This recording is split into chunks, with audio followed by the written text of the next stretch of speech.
take a brief moment here to introduce ourselves. Look forward to having a dynamic conversation with you all today. We have had so far, and not a reason why it's not going to continue. So breathe, and you're going to get out of here alive, I promise you. Judge. I'm Hank Chambers, and I'm a law professor at the University of Richmond. Judge. Steve Levinson. I get into movies cheaper than you do now. But I used to be a state Supreme Court justice in Hawaii. And my name is Jerry Bass. I'm a trial judge at the district court level in the state of Oklahoma. Been on the bench for 15 years, and this is my honor and my privilege for fourth time for coming up here as my colleagues have for judging this contest. It truly is something that I look forward to every time I get the privilege of doing that. Please introduce yourselves. I'm Laura Shively, and my friends and I are all juniors at Wauwatosa West. I'm Costa Mata. I'm Emily Rosnowski. Hannah Barbeau. And my name is Angela O'Brien, and this is our teacher, Mr. Chad Mateski. It's okay. If you wanted to be your teacher, that's fine. I see how it is. Okay.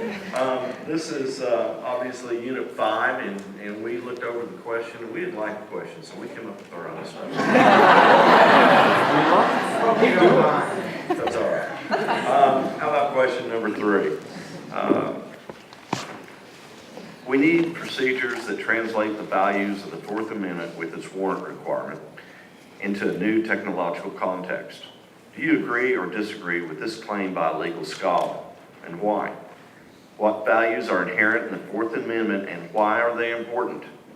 Some scholars argue that government can use surveillance data collection and data mining technologies for good purposes, such as keeping America safe from terrorist attacks, preventing crime, and delivering social services. Do such uses outweigh possible negative uses? Why or why not? You may begin. Justice Brandeis spoke of an evolving constitution when he wrote in Olmsted v. U.S., "A principle to be vital must be capable of a wider application than the mischief which gave it birth." We agree with Justice Brandeis and Jack M. Baldwin, and we believe that we must translate the values of the Fourth Amendment into a new and technological context. To fully understand why the Fourth Amendment must be adapted to keep pace with technology, it is first necessary to understand the intent of the framers and what values are inherent in it. The colonists were often subjected to oppressive practices by the British government, notably the writs of assistance. These broad, general warrants filled colonists with the desire to keep man's home his castle, as James Otis famously stated, and ultimately led to the creation of the Fourth Amendment. One of the values at the core of the Fourth Amendment is limited government. Today, the amendment both limits the government from intruding without probable cause and safeguards safe procedural due process through the exclusionary rule established in Weeks v. United States. The concept of reasonableness of a search is also inherent in this amendment. There must be a sufficient connection between the reason for a search and the nature of government intrusion. Though the right to privacy is unenumerated, we believe it is inherent in the Fourth Amendment, as found in Griswold v. Connecticut and Roe v. Wade. In Griswold, Justice Douglas implied privacy to be found within the First, Third, Fourth, Fifth, And Ninth Amendment. as well as the Liberty Clause of the 14th Amendment. we believe that today we must take the inherent values in the adoption of the Fourth Amendment and translate them into a new and technological context. As technology changes, so do the standards for reasonableness of searches. Therefore, the courts must analyze those situations in which the invasion of privacy is preferable to letting crimes go unpunished. In Katz v. U.S., wiretapping was ruled unconstitutional, but in U.S. v. White, wiretapping was allowed if one person in the telephone conversation was an undercover police agent. in Florida v. Riley, the court ruled that no warrant is necessary to view property from public airspace. Yet in Kylo v. U.S., it was ruled that a warrant is required to use a thermal imaging device outside of a home.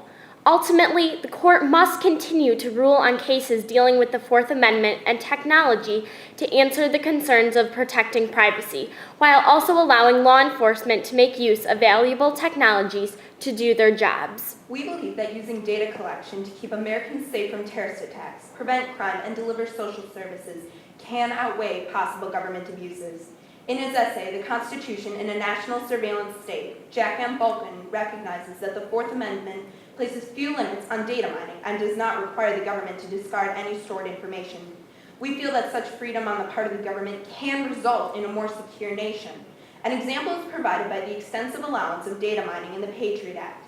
Though many believe this legislation to be an invasion of privacy, we must recognize that we have not been successfully attacked on American soil since its passage. The government also uses data mining to prevent threats to personal security of citizens by preventing crime within our borders. Criminal databases and facial recognition software gives law enforcement many advantages in identifying and eliminating threats in advance. Another benefit to government data collecting is the ability to provide social services like Medicare, Medicaid, and Social Security.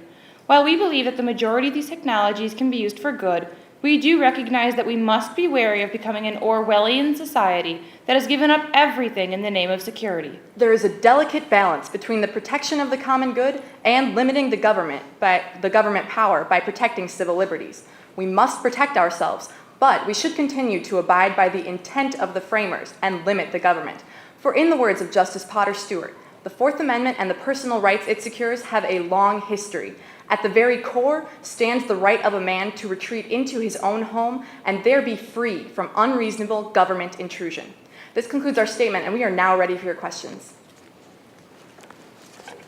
Actually, did I hear you say that preventing crime can outweigh government abuses in your opening? Did I hear that incorrectly? Yes, we said that it can outweigh sometimes. It can outweigh.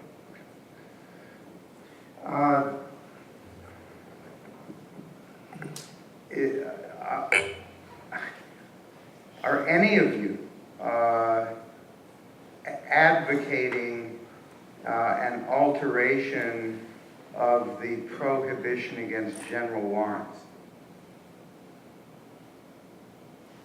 No, I don't believe that any of us would ever take such a drastic step. And you're all for searches and seizures being reasonable? Yes.